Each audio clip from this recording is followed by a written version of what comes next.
Good morning, everyone, and welcome back to Sugar Mama's Fire Play podcast. I am financial planner Canna Campbell.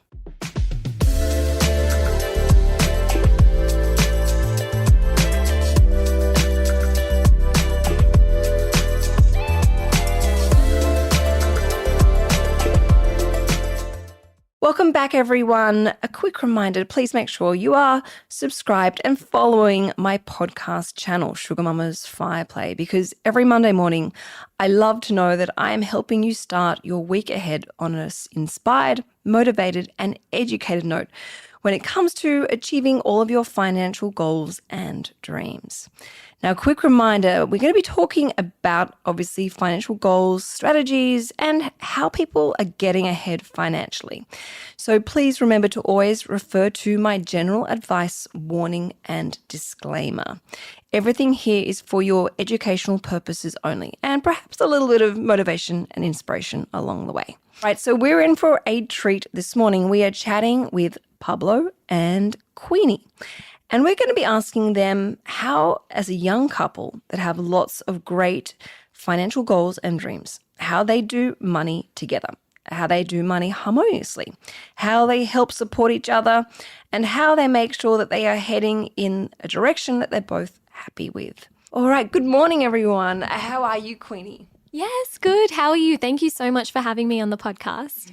Thank you for coming all the way over here. And Pablo, how are you? Yeah, I'm great. Thanks for having us. All right, I published a little thing on TikTok, would have been about a year and a half ago. It was about how Tom and I do money, and it went mental. I think we got I had 550 views, and it's this it created like a bit of a war in comments with people disagreeing and at times agreeing with the way we manage money. So it's opened up a bit of a Pandora's box or a can of worms, you could say. So I would love to know, how do you two, as a young, inspired, motivated couple that want to get ahead financially and take your financial well-being really seriously, how do you guys do money together as a couple? Yeah, it's a good question. So Pablo and I have been together for quite a few years now, around 8 years, and it has changed over the 8 years period because our finances have changed and our financial circumstances. So when we first started dating and when we moved in together, we were splitting expenses 50-50. And what we realized was, especially at the time, because I was only working part-time, I was working full-time, I was studying full-time, and I didn't have a lot of money to kind of, save each month because I had to pay for rent, groceries, and splitting things 50-50 when Pablo had a full-time job at the time, it didn't really work. So we decided to do more of a percentage base, which I think is a good idea for a lot of couples, especially if maybe one partner earns more than another partner. So yeah, that's something that, looking back, I would probably recommend to more people. What do you think, Pablo? Yeah, I think that was great. I guess we tested at the beginning, 50-50, and, I guess it's like the basic split, and that did not really work out for us. So then after that, we split based on the income, and I think we split like groceries, rent, and all like the everyday expenses that we had based on our salaries, and that worked much better. Yeah. And I think, as I started to obviously get a full-time job, and that's when our incomes were more or less similar. That's when we decided to do 50-50 again. Now we have a shared savings account, which we put some of our shared expenses in there. So for example, we have a mortgage on our investment property. So we each put a portion of our income into our shared bank account, and that's also where our rent and utilities and shared expenses come out of. But we also have our own separate bank accounts where our salaries come into. That's very sensible and wise, and also very respectful that you're so transparent with each other and you make sure that, you're both happy, and it's also very equitable and fair. At what point in your lives did you decide, okay, let's try and get a joint bank account together, or let's work on this financial goal together? Like, did it just gradually happen step by step, or did you just go, all right, let's do this properly and let's do this together, and we'll consider every single component or element of our finances? Pablo, you want to answer? I guess, it started like gradually. So, we moved in together, I think, after 6 months, which was actually pretty quick because I think you were only 18 at the time, Queenie. And after that, I guess by living together, we already had to start sharing expenses together, but we did not have the joint bank account. So we started doing the grocery together, and we did our first actually holiday to Bali together. And I guess that's when we started like to start sharing and more our expenses and things like that together. And then I guess gradually after time, like having more goals, like maybe to buy a property together and starting investing. And I guess that's when we started to see our finances together, and we started doing this joint bank account and also joint investment account. Yeah, it was a bit scary at the time, I think, combining finances and having a shared bank account, but it was really motivating because especially if we both have similar goals, we could help motivate each other. And it was like every month we often go through our statements and review all of our expenses. And I don't know, it kind of became a bit of a competition to see like who would spend less money this month, like it kind of like we would look through it and be like, oh, I only spent X amount per month. And yeah, it was funny. That was a lot of fun. I think it was maybe after we read the Barefoot Investor. I guess we got like, we did not really do like as per se the date night, but just like looking at the expenses more together and reviewing our expenses, and then see who spent more. And it was actually funny enough, like usually very close to each other without even wanting like doing anything in particular. I'm not just saying we have like a bit of a healthy competition because we have the same, like we each have our own accounts, but they're with the one banking institution.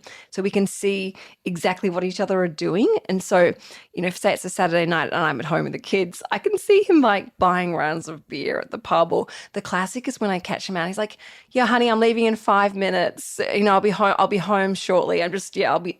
And then like 20 minutes later, I can see a transaction of a round of beer at like the local pub. I'm like, he's not coming home anytime soon. Caught red-handed. And at the same time, he'll be like, oh, so we bought ourselves a new pair of shoes today, huh? Like we like to wind each other up. It's healthy competition. It kind of keeps you honest and accountable, but it also makes it a bit fun as well, because obviously spending money is a part of life. So my next question to you is, do you guys have purely combined goals? As in, when I say goals, I mean the financial goals, or do you have your own personal goals, or do you have a bit of mix of the both? I think it's mostly combined since we do have a business together now. So Pablo and I both work full time on Invest with Queenie, and we create content together. So I guess a lot of our goals are combined, whereas when we were both working separate full time jobs, I guess we had more individual goals in terms of our career, what we wanted to earn. So yeah, I guess our situation is a little bit special since we do work together and obviously are together. Yeah, anything to add, Pablo? Yeah, I think what we started doing like recently is doing like 90-day goals. So, like many people, what they do is start doing like on the January 1st, like 1 year goal. And we used to do that before.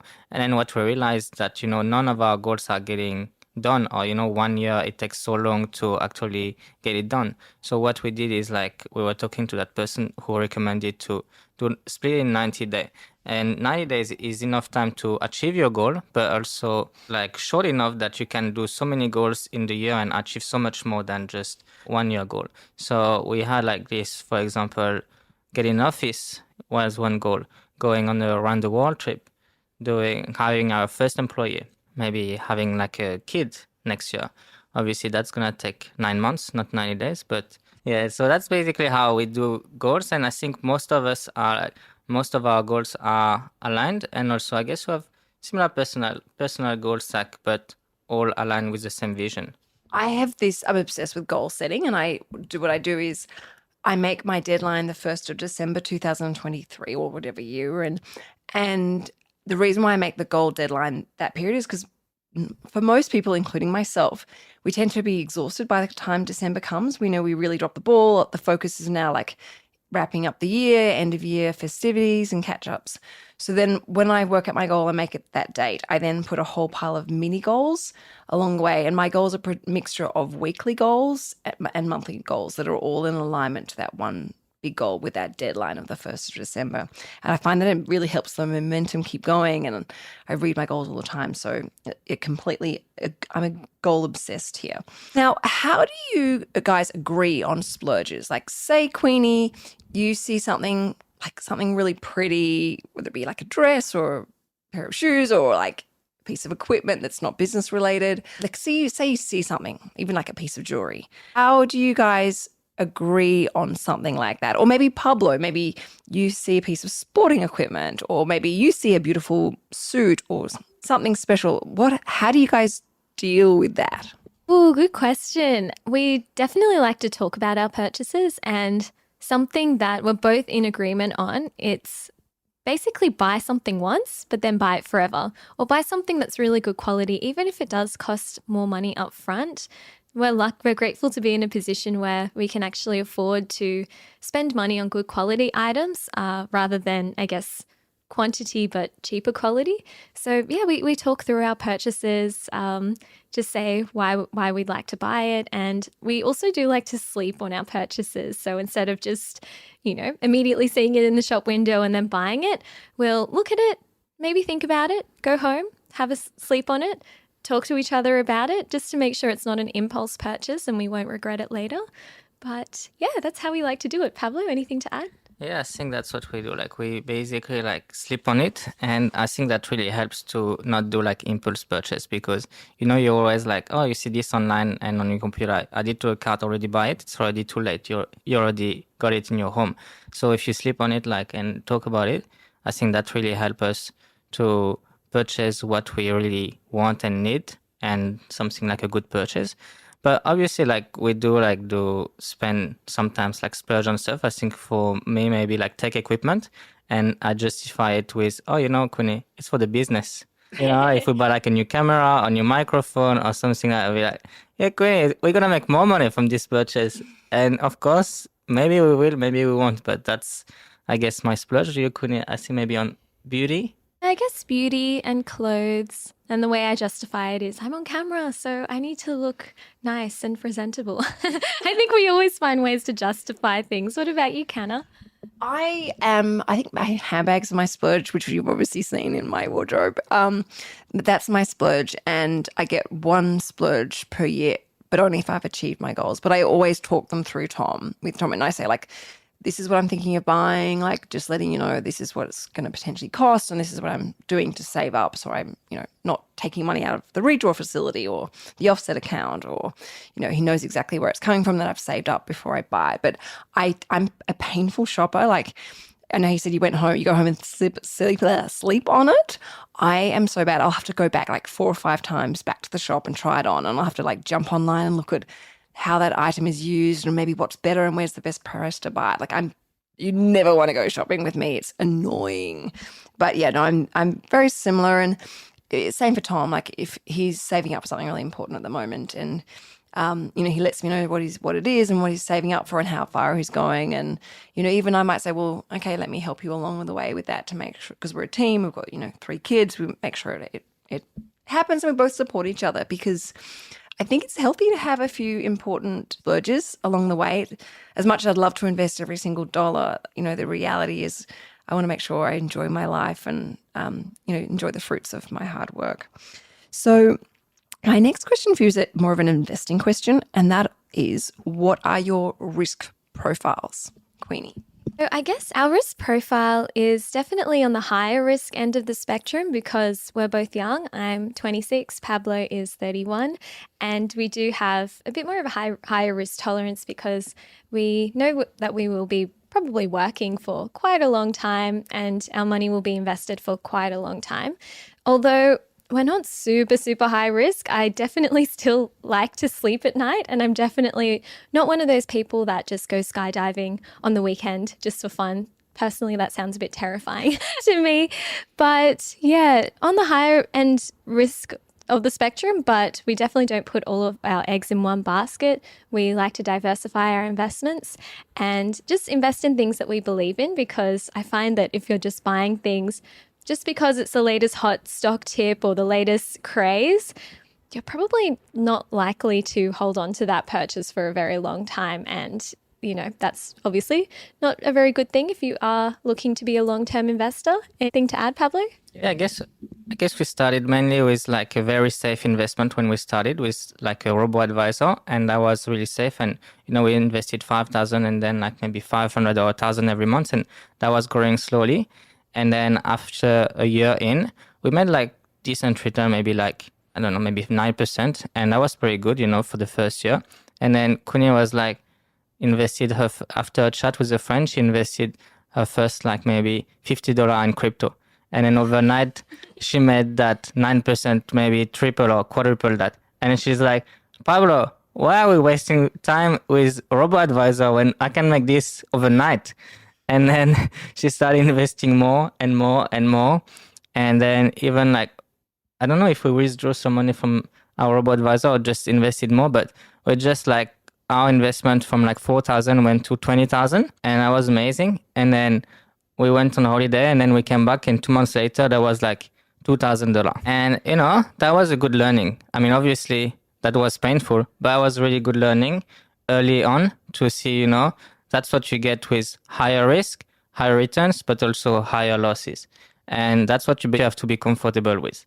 And that taught us a lot of things. And then now what we do is more have a kind of satellite portfolio, which is like, I think 70% mostly in ETFs, a bit of individual stock, and a bit of crypto, which we are comfortable losing money on. All right. So we're just going to take a quick break for a second because I want to ask you about your backgrounds, where you grew up, and what, I guess, the financial lessons or messages or even blocks and fears that were imprinted into you for both of you as children, and how you've come together to work through those. So we'll be right back after this very quick break. All right, welcome back, everyone. We are chatting with Queenie and Pablo about their finances and how they are, sounds like it, smashing all of their financial goals and dreams and really on a very exciting path. So my next question to both of you is about your childhood. And obviously, Pablo, you're from France.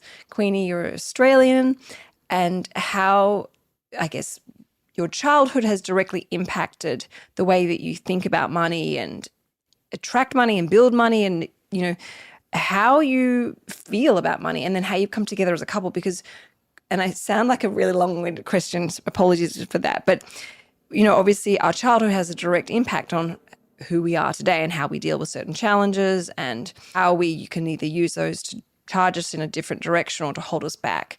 So can you just give me, both of you, just a really quick summary as to what money was like growing up and what it represented to you in your life as a child and how that's worked you together as a couple? I'll start with you, Queenie. Ooh, I love this question. I think it's so interesting to learn about people's upbringing. So for me personally, I was raised by a single dad. So my parents divorced when I was really young, and my mom just wasn't in the position to be able to take care of me. So my dad got custody of me. So I was raised mostly by him. And yeah, money growing up I think I had a lot of limiting beliefs around money because my dad was really, really frugal. And one of the things, the court orders was that he had to leave his job in order to take care of me. And it was lucky because he did have investments, but it wasn't like crazy income. So it wasn't like, we went on holidays or had, a crazy lifestyle, but it was enough to live off. We never went hungry, but I just remember I had a lot of scarcity around money, and I was a little bit, limiting beliefs around what I could do with money and what it meant. And it took a while for me to kind of break down those limiting beliefs and try to be a bit more, open to money, thinking more of with an abundance mindset when it comes to money. But I definitely learned a lot of really good things from my dad growing up because he was really, really frugal and he really valued money. And I really don't think, in a way, I think it is a bit of a positive thing, because if I grew up with, abundance, I feel like maybe that would be a bit of a challenge moving out of home, making my own money, because obviously, if you grow up with a certain lifestyle, you want to keep that lifestyle. Whereas for me, I didn't have a crazy lifestyle. So for me, it was quite easy cutting back on things because, little things are like a luxury for me, like going to a cafe or eating a meal out. It was something that wasn't really in the budget in childhood, but now I can afford to do. So I'm just grateful for that. And yeah, I think that's a bit about me. What about you, Pablo? Yeah, quite similar for me because I was raised by a single mom. So the other end of the spectrum, and both only child. So I guess we're a good match in that sense.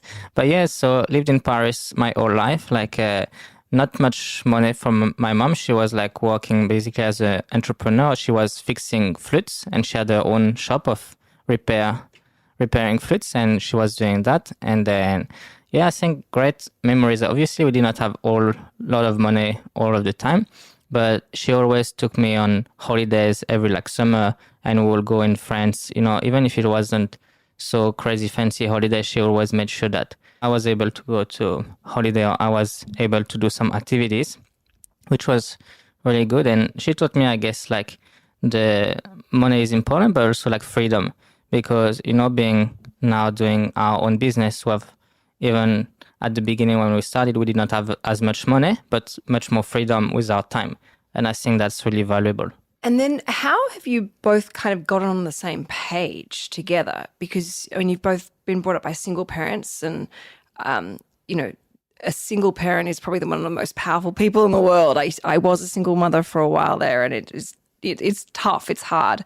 Like, how have you two like come from, I guess you've got a lot of similarity in your backgrounds, but how have you come together and become such a united front? I think one of the big things for us was seeing our circle of friends and the people around us. And we started, becoming a bit more ambitious and thinking like, we can do hard things, or let's try save up for a property deposit. And I think that just having those goals really set in motion our financial situation becoming better. And then also seeing people around us being able to achieve their financial goals. I think that also plays a big impact on what you can see for yourself. So for example, I guess at the time we saved up for our first deposit on an apartment, and because we were able to do that in our friendship group, a lot of our friends now, they have also saved up a property deposit and purchased things. So I think that it's one of those things, like if you see people in your friendship group being able to save towards things or have similar goals, it kind of motivates you because you realize, hey, people are out there doing that. Whereas I guess if people aren't really, having those goals, or they're not motivated financially, maybe you might think that it's not possible for you to